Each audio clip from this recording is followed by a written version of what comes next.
Dans les rues animées de Lusaka, la capitale de la Zambie, un vieil homme aux cheveux blancs et au sourire chaleureux se tient sur une estrade, entouré d'une foule en liesse. C'est le 17 juin 2021. Et bien que son corps soit fatigué, son esprit brille encore d'une lumière inextinguible. Kenneth Kaunda, âgé de 97 ans, s'apprête à quitter ce monde. Mais son héritage, celui d'un homme qui a lutté pour la liberté, l'unité et la dignité humaine, résonne comme un écho éternel à travers l'Afrique. Autour de lui, des enfants chantent des hymnes de paix, rappelant comment cet homme a transformé une colonie opprimée en une nation fière. Mais pour comprendre ce moment poignant, revenons en arrière, bien avant cette fin glorieuse, à une époque où un jeune garçon rêvait d'un monde meilleur. Kenneth David Bushizia Kaunda naquit le 28 avril 1924 à Lubwa, un petit village poussiéreux dans la Rhodésie du Nord, une colonie britannique qui deviendrait plus tard la Zambie. Son père, David Kaunda, était un pasteur presbytérien originaire du Nyasaland voisin, l'actuel Malawi, un homme grand et solennel, aux yeux perçants et à la voix grave, qui prêchait l'amour et la justice divine dans une petite église en adobe. David avait traversé des frontières pour répandre la foi et il inculqua à son fils l'importance de l'éducation et de la compassion. Sa mère, Helen Kaunda, était une femme forte et déterminée, l'une des premières enseignantes africaines formées dans la région, avec des cheveux tressés serrés et un regard doux mais ferme, qui passait ses journées à instruire les enfants du village sur l'alphabet et les histoires bibliques. Hélène croyait que le savoir était la clé pour briser les chaînes de l'ignorance, et elle encouragea Kenneth à lire avidement, même si les livres étaient rares et précieux comme des trésors cachés. Dès son plus jeune âge, Kenneth, un garçon mince aux yeux curieux et à la peau brune luisante sous le soleil africain, montra un esprit vif et une soif d'apprendre. Il grandit dans une famille de 8 enfants où les repas étaient simples, du maïs moulu et des légumes du jardin, mais riches en discussions sur la Bible et le monde. À l'école missionnaire de Lubwa, tenue par des pasteurs écossais, il excellait en lecture et en arithmétique, mais il remarqua vite les injustices. Les enfants africains devaient s'asseoir par terre, tandis que les Blancs avaient des bancs, et les terres fertiles étaient accaparées par les colons britanniques. Ces observations plantèrent les graines de la rébellion en lui. À 14 ans, en 1938, il quitta le village pour étudier à la Munali Secondary School à Lusaka, une institution rare pour les Africains, où il rencontra des professeurs comme Simon Kapwepwe, un jeune enseignant charismatique aux lunettes rondes et à la moustache fine, qui deviendrait plus tard son allié politique. Simon, originaire d'une tribu voisine, parlait avec passion des héros africains et encourageait Kenneth à questionner l'autorité coloniale. Les années 1940 marquèrent un tournant. Kenneth, maintenant un jeune homme de 20 ans, travailla comme enseignant dans des écoles rurales, où il vit de près la pauvreté, des enfants aux pieds nus marchant des kilomètres pour apprendre, des fermiers chassés de leurs terres par des mineurs blancs exploitant le cuivre, la richesse souterraine de la région. Inspiré par les idées de non-violence de Mahatma Gandhi, qu'il avait lues dans des livres empruntés, Kenneth commença à organiser des réunions secrètes. En 1949, il rejoignit le Northern Rhodesia African National Congress, ANC, un groupe naissant luttant pour les droits des Africains. Là, il fit la connaissance de Harry Nkambula, le leader de l'ANC, un homme robuste aux épaules larges et à la voix tonitruante qui défendait l'égalité raciale avec ferveur. Harry devint un mentor pour Kenneth, lui apprenant à rédiger des pétitions et à mobiliser les masses. Ensemble, ils protestèrent contre la Fédération de Rhodésie et du Nyasaland en 1953, une union forcée par les Britanniques qui renforçait le pouvoir blanc. Mais la route vers la liberté était semée d'embûches. En 1958, des désaccords surgirent au sein de l'ANC. Kenneth voulait une action plus radicale contre le colonialisme. Il fonda alors le Zambia African National Congress, ZANC, attirant des milliers de partisans avec son charisme.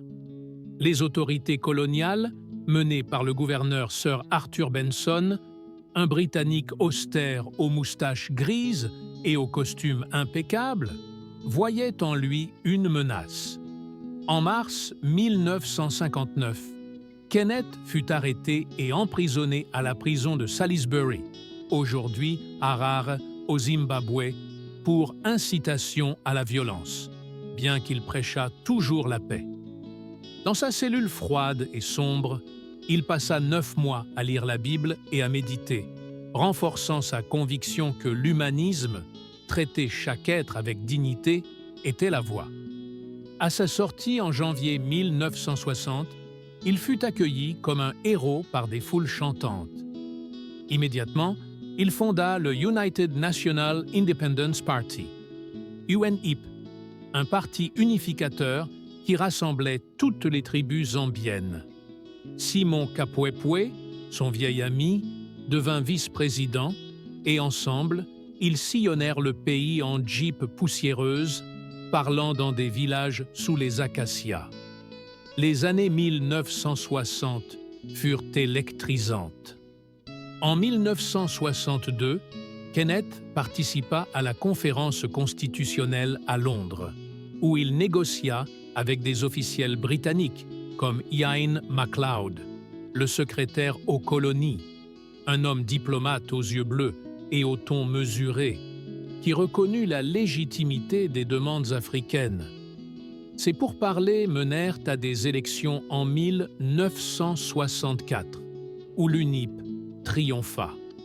Le 24 octobre 1964, la Rhodésie du Nord devint la Zambie indépendante et Kenneth Kaunda, à 40 ans, fut élu premier président. La cérémonie à Lusaka fut un festival de couleurs. Drapeaux verts, noirs, rouges et oranges flottant au vent, tambours battants et des danses tribales célébrant la fin de l'oppression. Kenneth, vêtu d'un costume safari blanc immaculé, leva le poing en signe de victoire, promettant une nation unie et prospère. Sous sa présidence, qui dura de 1964 à 1991, Kenneth instaura le humanisme zambien, une philosophie inspirée du christianisme, du socialisme africain et du non-alignement. Il nationalisa les mines de cuivre en 1969, transformant la richesse minière en écoles et hôpitaux pour tous. Mais les défis étaient immenses. La chute des prix du cuivre dans les années 1970 causa une crise économique et la Zambie devint un refuge pour les combattants de la liberté.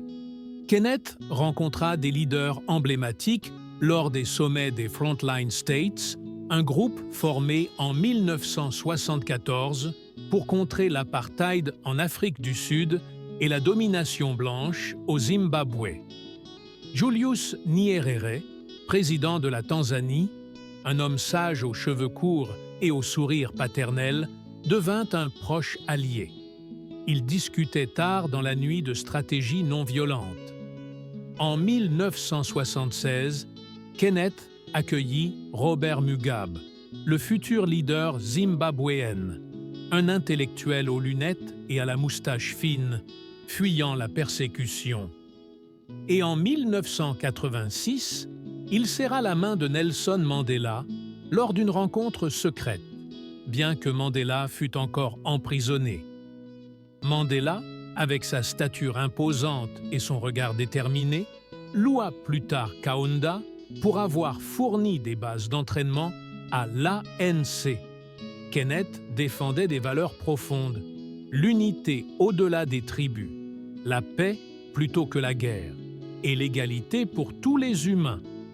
Il promut l'éducation gratuite, construisant des écoles où des enfants de tous horizons apprenaient ensemble, apprenant que la diversité était une force. En 1973, pour éviter les divisions, il déclara l'UNIP parti unique, une décision controversée, mais visant l'harmonie. Pourtant, dans les années 1980, face à la famine et à la dette, des protestations surgirent. Kenneth écouta le peuple et, en 1990, accepta le retour au multipartisme. Lors des élections de 1991, il perdit face à Frederick Chiluba, un syndicaliste charismatique aux cheveux noirs et à la voix passionnée, leader du Movement for Multi-Party Democracy, MMD. Au lieu de s'accrocher au pouvoir, Kenneth céda pacifiquement, un acte rare en Afrique qui inspira des générations. Après sa présidence, Kenneth ne s'arrêta pas. Il fonda la Kenneth Kaunda Children of Africa Foundation en 1992, se consacrant à la lutte contre le VIH/SIDA, une maladie qui ravageait le continent. Ayant perdu son fils Masuzio en 1986 à cause du sida, il parla ouvertement, brisant les tabous avec son franc-parler. Il rencontra des activistes comme Winnie Mandela, l'épouse combative de Nelson, aux cheveux courts et au tempérament de feu, pour coordonner des campagnes. En 2002, il fut médiateur dans des conflits africains, voyageant en Angola et au Congo, prônant le dialogue. Ses valeurs, compassion, persévérance et humanité, influencèrent des leaders mondiaux. Même Kofi Annan, secrétaire général de l'ONU, un Ghanéen élégant aux lunettes et au sourire diplomatique, le consulta en 2005 sur la paix en Afrique. Kenneth Kaunda s'éteignit le 17 juin 2021 à Lusaka, après une brève pneumonie, entouré de sa famille. Son apport à l'humanité fut immense. Il libéra la Zambie sans bain de sang, unifia un pays divisé et soutint la fin de l'apartheid, aidant à libérer des millions. Ses valeurs, traiter chaque personne avec respect, lutter pour la justice sans haine et promouvoir l'éducation comme outil de liberté, enseignent aux enfants du monde entier que même un garçon d'un village peut changer l'histoire en croyant en l'humanité. Au fil des ans, l'héritage de Kenneth grandit comme un baobab centenaire. Ses enfants et petits-enfants, inspirés par son exemple, poursuivent son œuvre. Betty Kaunda, sa femme fidèle mariée en 1946, une dame gracieuse aux robes colorées et au rire chaleureux, qui l'accompagna dans toutes les épreuves, fonda des orphelinats après sa mort. Les écoles zambiennes enseignent son humanisme, rappelant comment il transforma la peur en espoir. Dans les villages, les anciens racontent ces histoires autour du feu, et les jeunes portent des t-shirts à son effigie, symbolisant la résistance pacifique. Kenneth n'était pas parfait. Son parti unique fut critiqué pour limiter les libertés. Mais il apprit de ses erreurs, montrant que les vrais leaders évoluent. Aujourd'hui, en 2026, la Zambie prospère grâce à ses fondations. Des routes construites sous son règne relient les communautés et son soutien à l'Organisation de l'Unité africaine, OUA, qu'il présida en 1970 et 1987, pave la voie à l'Union africaine. Ses rencontres avec des figures comme Fidel Castro en 1977, le leader cubain barbu et passionné renforcèrent le non-alignement, protégeant l'Afrique des superpuissances. Et avec Margaret Thatcher en 1979, la première ministre britannique aux cheveux blonds et au ton ferme, il négocia pour l'indépendance du Zimbabwe, prouvant que le dialogue triomphe. Les valeurs de Kenneth, unité, humanité, courage, sont des leçons éternelles.